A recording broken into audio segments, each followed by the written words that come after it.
Good morning बच्चों। आइए आज हम लोग एक्सरसाइज 3.2 का क्वेश्चन नंबर 4 देखते हैं। इस क्वेश्चन में हमें जो समीकरण दिए गए हैं इनकी जांच करना है कि कौन सा समीकरण युग्म संगत है और कौन सा समीकरण युग्म असंगत है। संगत जो समीकरण रहेंगे उनके लिए हमें ग्राफीय विधि से हल निकालना है और जो असंगत युग्म होंगे उनको हमें हल नहीं करना है, यह केवल जांच करके ही छोड़ देना है। तो आइए देखते हैं, पहले संगत और असंगत की पहचान कर लेते हैं, फिर ग्राफ पर उसे दिखाते हैं, फिर उसका हल निकालते हैं।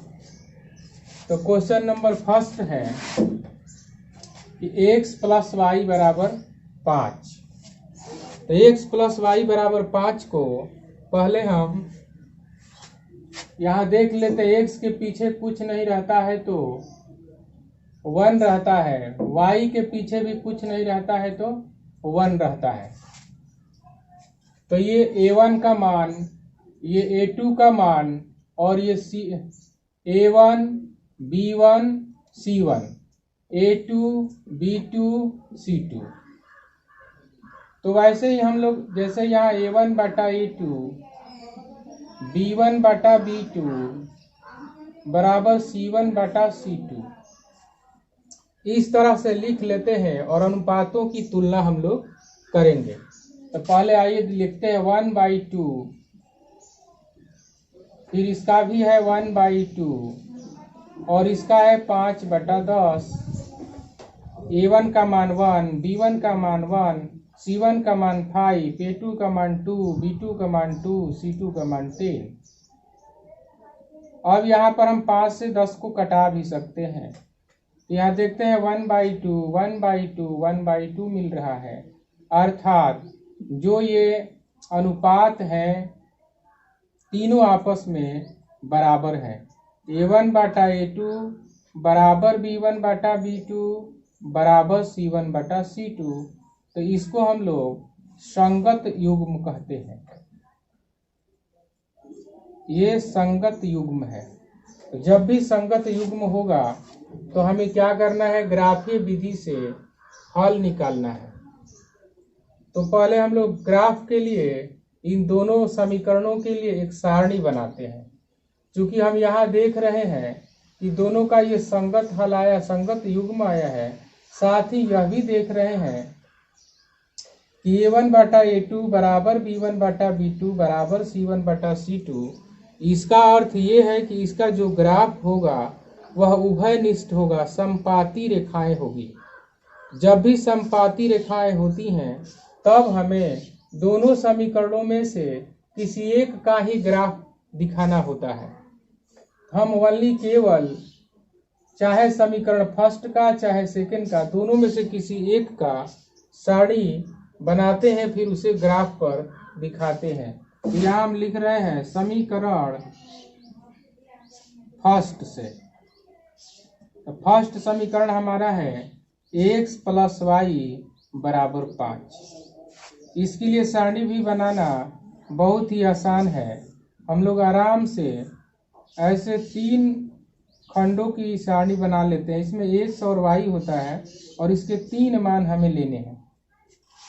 तो हम ऐसे यहाँ पर सोच सकते हैं कि x और y का मान इस तरह से रखा जाए ताकि जोड़ने पर 5 प्राप्त हो जाए। तो हम देख रहे हैं कि यदि मान लो यहाँ पर हमने 2 लिया तो हम y का मान 3 ले सकते हैं, ताकि ये 2 और 3 जोड़ने पर कितना हो जाए 5। x का मान 2, y का मान 3, 2 प्लस 3 बराबर 5 हो जा रहा है। यदि हम यहाँ पर 3 करें और यहाँ 2 कर दें फिर भी 3 2 मिलके 5 हो जा रहा है। अब ऐसा भी लिख सकते हैं, मान लीजिए हमने इसमें 4 लिखा और इसमें 1 लिखा, तो 4 और 1 भी 5 होता है। अब इस सारणी को हम आराम से इस पे दिखा सकते हैं और उसे ग्राफ बना सकते हैं। यदि हम चाहें तो दूसरे समीकरण को भी लेकर के और एक ग्राफ बनाया जा सकता है, लेकिन इस सूत्र से स्पष्ट है कि हम एक ही ग्राफ यदि बना दें तो हमारा दोनों रेखाएं तो एक ही पर आएगी, क्योंकि दोनों समीकरण एक जैसा है। तो आइए देखते हैं हम इसको इस पर कैसे दिखाएंगे। तो ध्यान दीजिए, यहाँ पर मैं ग्राफ एक बनाया हूँ। यहाँ पर Y Y dash dash X ये दो अक्ष हैं। इसको प्रथम चतुर्थांश प्लस प्लस, द्वितीय चतुर्थांश माइनस प्लस, तृतीय चतुर्थांश माइनस माइनस और चतुर्थ चतुर्थांश प्लस माइनस होता है। मूल बिंदु का निर्देशांक 0 0 होता है, हम 0 लिख सकते हैं। अब इसमें हमें टोटल संख्याएं धनात्मक ही लेनी है, क्योंकि सब सारणी में धनात्मक संख्याएं यहाँ प्राप्त हुई हैं। हम x अक्ष पर पहले लेते हैं, फिर y अक्ष पर लेते हैं। तो 2 और 3 लेना है।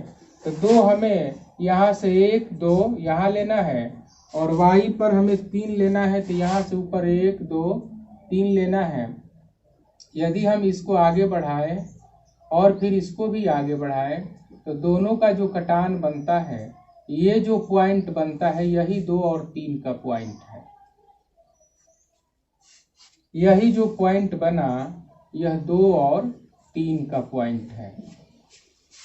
फिर हमें 3 पर 2 लेना है। तो यहाँ से इधर चलेंगे 3 और इधर ऊपर में चलेंगे 2। अब इसको हमने आगे बढ़ाया और इसको भी आगे बढ़ाया, दोनों का जो कटान बना उसको हम लिख सकते हैं 3 2। ये x निर्देशांक होता है और यह y निर्देशांक होता है। फिर 4 पर 1 लेना है। तो 1 2 3 4, x अक्ष पर 4 लेना है, y अक्ष पर हमें 1 लेना है। इसको यदि आगे बढ़ाएं और फिर इसको भी बढ़ाएं, दोनों का जो कटान बनता है, इसको हम लोग 4 1 लिख सकते हैं। और यहाँ देख रहे हैं कि तीनों पॉइंट एक सीधी रेखा में प्राप्त हुआ है। अब इन तीनों पॉइंटों को हम इंच के सहारे मिला दें तो एक स्ट्रेट लाइन प्राप्त होती है, एक सीधी रेखा हमें प्राप्त होती है। यदि हम इस पर दूसरे समीकरण का भी ग्राफ बनाएं तो ठीक इसी पर उभयनिष्ठ रेखा आएगी, कॉमन लाइन आ जाएगी, संपाती रेखा आएगी, क्योंकि दोनों समीकरण एक दूसरे के बिल्कुल ही समान है। यहाँ से 2 को कॉमन निकाल के कटा दें तो दोनों समीकरण भली भांति एक जैसे हो जाएंगे और दोनों की लगभग सारणी एक ही जैसे प्राप्त होगी, और ग्राफ हम खींचे तो दोनों एक ही पर प्राप्त होगा। अब यहाँ पर मैंने एक बॉक्स बनाया, इस बॉक्स में मापक लिखा जा सकता है। इसका मापक हमने क्या लिया है, तो हमने ये खाने जो बनाए हुए हैं, हम लिख सकते हैं एक खाना बराबर 1 इकाई। क्योंकि जो ग्राफ के पेपर होते हैं, उन पेपरों पर चौकोर वर्गाकार लाइनें बनी होती हैं, उसमें छोटी छोटी और बड़ी बड़ी लाइनें होती हैं। उसके आधार पर हम मापक अलग अलग ले सकते हैं। कभी 5 छोटा खाना बराबर 1 इकाई लिया जाता है। उसमें संख्या के अनुसार, संख्या यदि बड़ी बड़ी होती है तो इसको हम बड़ा बड़ा मात्रक मान करके और ग्राफ पर दिखाते हैं। संपाती रेखाओं के लिए अंततः अनेक हल होता है। इस प्रकार इस समीकरण का जो हल होगा ग्राफीय विधि से, तो हम लिख सकते हैं अंततः अनेक हल। क्योंकि दोनों समीकरण बराबर थे, हम कोई भी मान इसमें रखेंगे, x का मान रखें तो y के अनेक अनेक मान आएंगे, अर्थात इसके अंततः अनेक हल होते हैं, ऐसा हम लिख सकते हैं।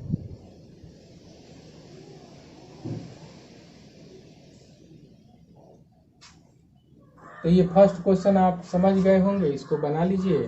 फिर हम लोग सेकंड देखते हैं।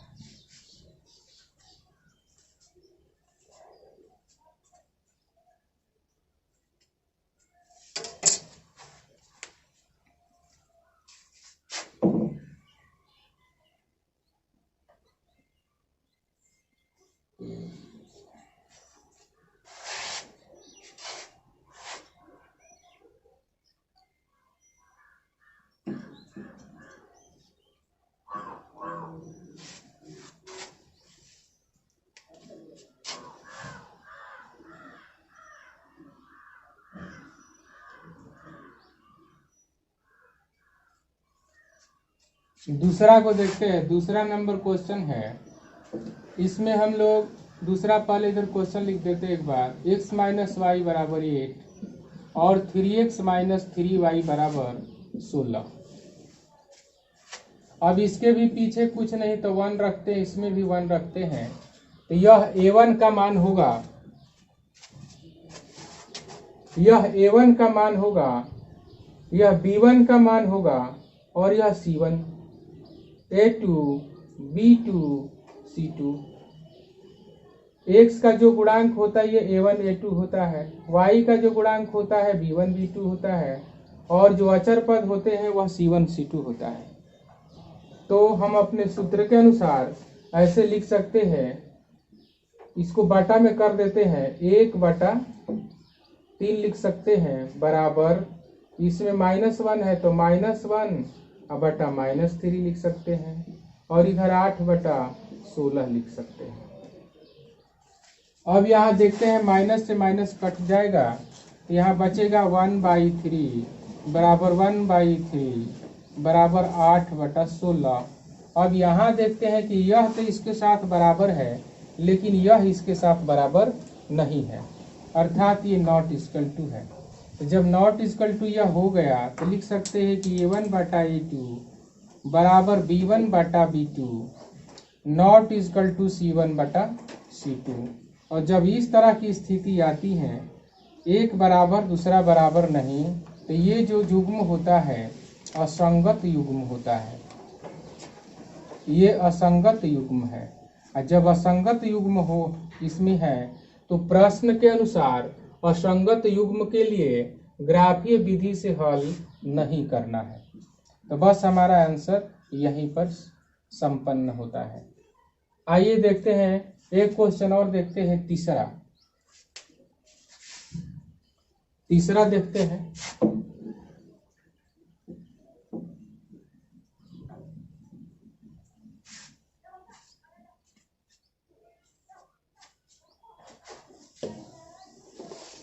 तीसरा क्वेश्चन है 2x प्लस वाई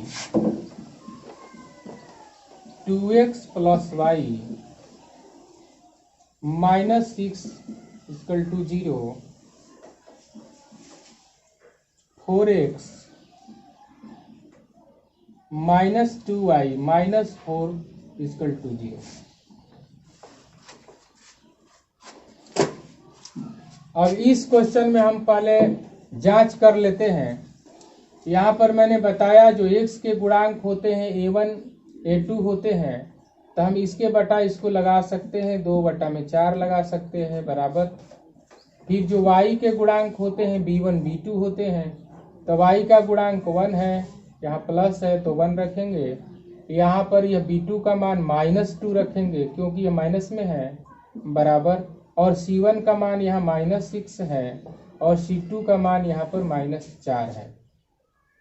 अब इसको कटाते हैं तो ये 1/2, ये 1/-2 और माइनस से माइनस कटेगा, 4 के आधा 2 लिख सकते।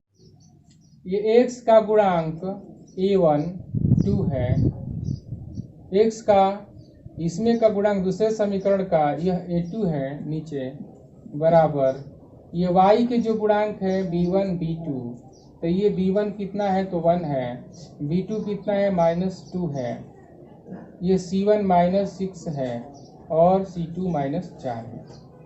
तो 2 से इसको कटा के 2 लिख सकते हैं, 4 के आधा 3 हो जाएगा, 6 के आधा 3 हो जाएगा, 4 के आधा 2 हो जाएगा, माइनस से माइनस को कटा देंगे तो 1/2 बराबर -1/2 बराबर 3/2।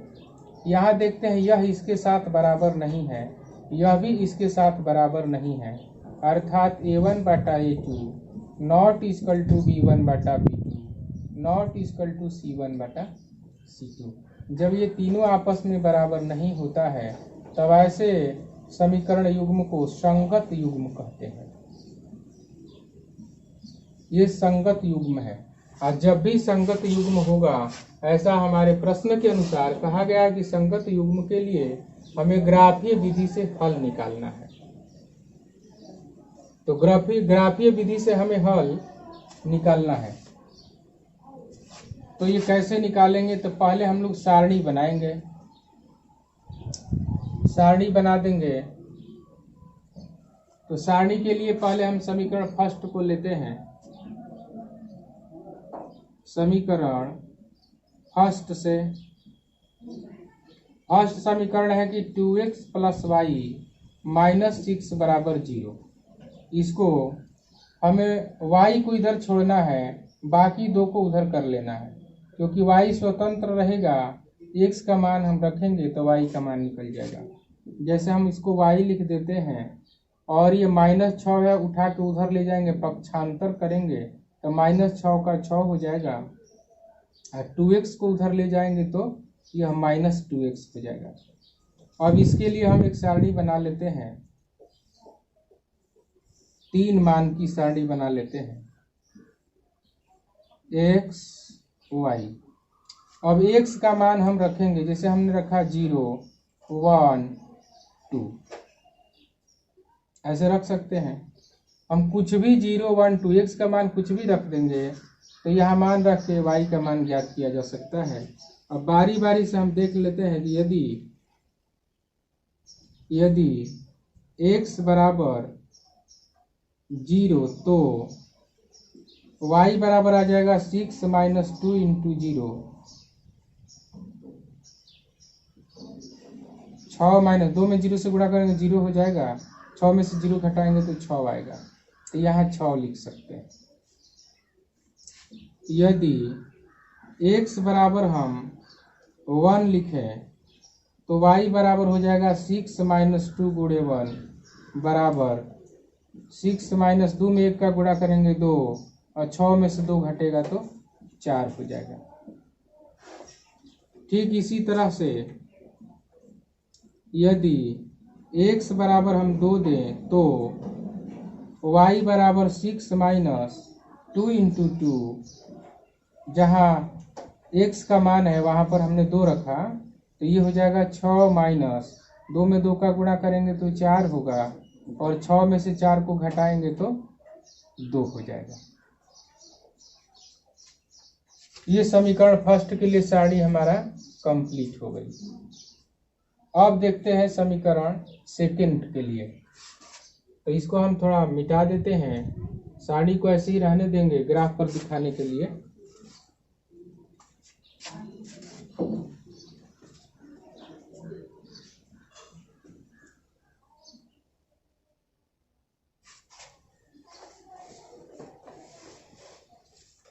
तो समीकरण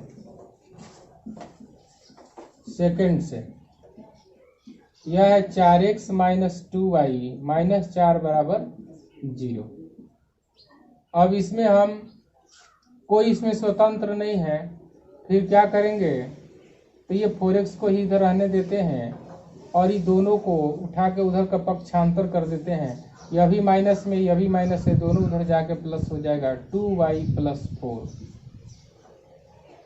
अब आगे लिख सकते हैं कि x बराबर 2y + 4, और जो इधर गुणा में रहता है अंग्रेजी अक्षर के साथ, क्योंकि x को स्वतंत्र करना है, 4 को बटा में कर देंगे, भागा में लग जाता है जो गुणा में रहता है, पक्षांतर करने पर गुणा भागा में लग जाता है। तो ध्यान रखिए, यहाँ पर हम फिर इसका सारणी बना रहे हैं, सेकंड समीकरण की सारणी हम यहाँ बना देते हैं।